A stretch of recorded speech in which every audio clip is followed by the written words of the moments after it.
هذه القصيدة كتبتها أم الفقيد محمد أحمد الحاشدي، ترثي بها فراقه وتشرح حزنها عليه، وتعزي أبوها الغالي وكافة أخوانه وأولاده وزوجته وكل الأهل والأقارب.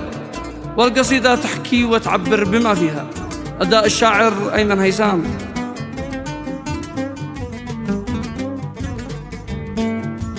قالت محمد جروح قلبي حرقت كل روح، أمك يا محمد تنوح بعدك والمواجع تزوم، من بعدك رأيت الوجع وتقطع فؤادي قطع، والكون الوسع ما اتسع، أمك يا ضنين الكبوت.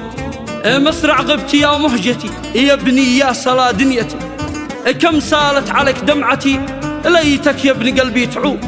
اي والله رحمة الله تخشاه. مسرع غبتي يا مهجتي يا ابني يا صلا دنيتي، كم سالت عليك دمعتي ليتك يا ابن قلبي تعود. موتك يا محمد ذبح قلب امك وابوك انجرح، اي والله ضاعت بهجته والفرح بعدك يا سراج الوجود. شفتك بالعناية طريح اصبح نبض قلبي جريح، اسبع والمدامع تطيح وانت بالعناية رقود. واليوم غبن قلبي غبون، غابت صورتك والعيون، زيت الحزن والطعون والنهدات حنت رعود.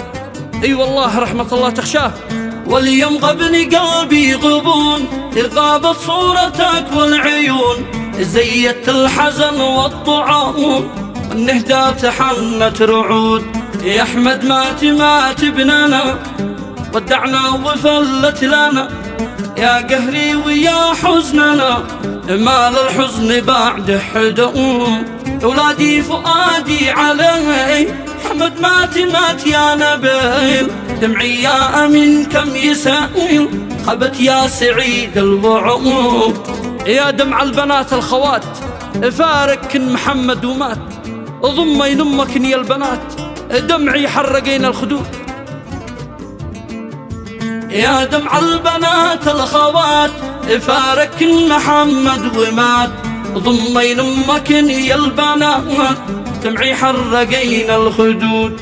يا ولاد الفقيد الضنين قلبي مثل ما انتو حزين، حزنك يا عصم والأنين اشعل بالضلوع الوقود. يا مروان غبني لكم يا غمداني يا قهركم، يا أحمد من دموع أمكم حنين الجبل والحيوم. يكفي يا عصام حزنكم يحفظ ربنا جدكم، والأعمامهم رزحكم ولا ظهركم والعمود.